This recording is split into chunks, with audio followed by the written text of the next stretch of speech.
ఇద్దరు మంత్రుల మధ్య ఈగోల కారణంగా లక్షలాది మందికి ప్రయోజనకరంగా ఉండే టిమ్స్ ఆసుపత్రుల ప్రారంభోత్సవం వాయిదాలు పడుతోంది. రెండు మంత్రిత్వ శాఖల మధ్య సయోధ్య ఉంటే ఈ సమస్య ఉండేదే కాదు అంటున్నారు నిపుణులు. మంత్రులిద్దరూ సీనియర్లే అయినప్పటికీ సమస్య పరిష్కారానికి చొరవ చూపటం లేదని అధికారులు ఆరోపిస్తున్నారు. కనీసం ముఖ్యమంత్రి అయినా ఈ సమస్య వైపు దృష్టి సారిస్తే ప్రజలకు మేలు జరుగుతుంది. మరి రేవంత్ రెడ్డి ఏం చేస్తారో? తెలంగాణ మంత్రివర్గంలో ఇద్దరు సీనియర్ మంత్రుల మధ్య గ్యాప్ బాగా పెరిగిపోయిందట. నల్లగొండ జిల్లాకు చెందిన కోమటిరెడ్డి వెంకటరెడ్డి, మెదక్ జిల్లాకు చెందిన దామోదర రాజనరసింహల మధ్య ఏమాత్రం సఖ్యత లేదని అంటున్నారు. ఉమ్మడి ఆంధ్రప్రదేశ్లోనూ మంత్రులుగా పనిచేసిన అనుభవం ఈ ఇద్దరు నేతలకు ఉంది. అంత సీనియారిటీ ఉన్న ఈ ఇద్దరు కూడా కేవలం ఈగోల కారణంగా కలిసి పనిచేయడం లేదు అన్న ఆరోపణలు వినపడుతున్నాయి. వీరిద్దరి వైఖరిపై అధికారులు కూడా అసంతృప్తితో ఉన్నారట. కోమటిరెడ్డి రోడ్లు భవనాల శాఖ మంత్రిగా ఉన్నారు. దామోదర రాజనరసింహ ఏమో వైద్య ఆరోగ్య శాఖ మంత్రిగా ఉన్నారు. ఈ రెండు శాఖలు చాలా కీలకమైనవి.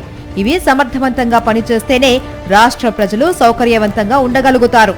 ఈ ఇద్దరు మంత్రుల మధ్య ఉన్న గ్యాప్ కారణంగా టిమ్స్ ఆసుపత్రుల నిర్మాణం పూర్తి అయినప్పటికీ ప్రారంభోత్సవానికి నోచుకోవడం లేదు.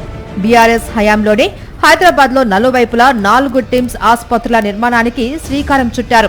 కాంగ్రెస్ ప్రభుత్వం వచ్చాక వీటి నిర్మాణం ఊపందుకుంది. ఆసుపత్రి భవనాల నిర్మాణం రోడ్లు భవనాల శాఖ బాధ్యత కాగా కట్టిన ఆసుపత్రుల్లో అత్యాధునిక వైద్య పరికరాలు ఏర్పాటు చేయడంతో పాటు వైద్యులు వైద్య సిబ్బంది నియామకం చూడవలసింది వైద్య ఆరోగ్య శాఖనే. ఇక్కడే ఇద్దరు మంత్రుల మధ్య ఈగోలు చోటు చేసుకున్నాయి. ఇద్దరి మధ్య గ్యాప్ పెరగడానికి కారణాలు అయితే తెలీదు, కానీ అది రోజురోజుకు పెరుగుతూనే ఉంది. ఎర్రగడ్డ, అల్వాల్ ప్రాంతాలలో తలపెట్టిన టిమ్స్ ఆసుపత్రుల నిర్మాణం ఇంచుమించు పూర్తయిపోయింది. వీటి ప్రారంభోత్సవానికి ఓ తేదీని నిర్ణయించుకొని అనివార్య కారణాల వల్ల దాన్ని వాయిదా వేశారు.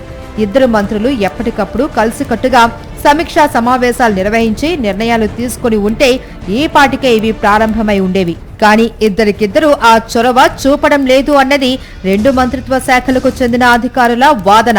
ఇద్దరు ఎవరికి వారే సమీక్షా సమావేశాలు నిర్వహించుకోవడం వల్ల సమస్య జటిలంగా తయారైంది.